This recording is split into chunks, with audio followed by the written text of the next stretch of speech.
Hi சுட்டீஸ், எல்லாரும் எப்படி இருக்கீங்க? இன்னைக்கு ஒரு கதை பார்க்கலாம். ஒரு வீட்ல நாய்க்குட்டின்னு எடுத்து வளர்த்து வந்தாங்க. அந்த நாய்க்குட்டி காகத்தோட நட்பா இருந்துச்சு. ஒரு நாள் காகம் மிகவும் கவலையோடு அமர்ந்திருந்துச்சு.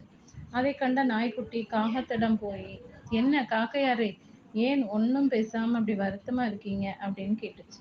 அதுக்கு காகம், மனிதர்கள் மற்ற பறவைகளை அன்போடு வளர்க்குறாங்க, அவைகளோட செயல்களை பாராட்டுகிறாங்க.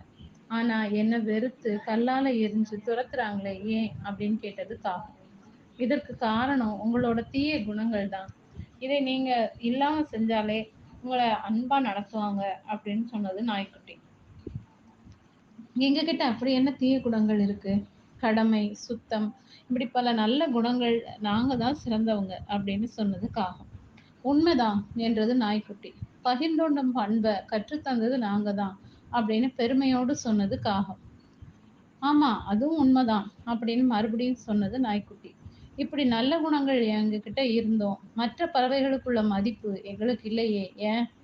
குயில் கூவும்போது அதோட இனிமைய ரசிக்கிறாங்க, மயில் ஆடும்போது அதை ரசிச்சு பாராட்டுறாங்க, கிளிய வீட்டுல வளர்த்து பேச கற்றுக் கொடுக்குறாங்க.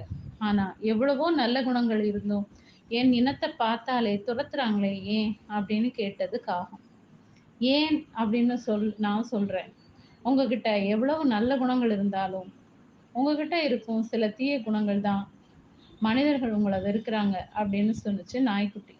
அப்படி என்ன தீய குணங்கள் அப்படின்னு கேட்டது காகம். திருடுதல், ஏமாற்றுதல் அப்படின்னு சொன்னது நாய்க்குட்டி. காகம் தலை குனிஞ்சுச்சு.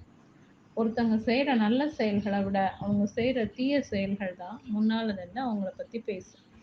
ஓகே சுட்டீஸ், இந்த கதை பிடிச்சிருந்தா லைக் பண்ணுங்க, சப்ஸ்கிரைப் பண்ணுங்க, ஃப்ரெண்ட்ஸ் அண்ட் ஃபேமிலிக்கு ஷேர் பண்ணுங்க. கூடவே இந்த பெல் ஐக்கானையும் கிளிக் பண்ண மறக்காதீங்க.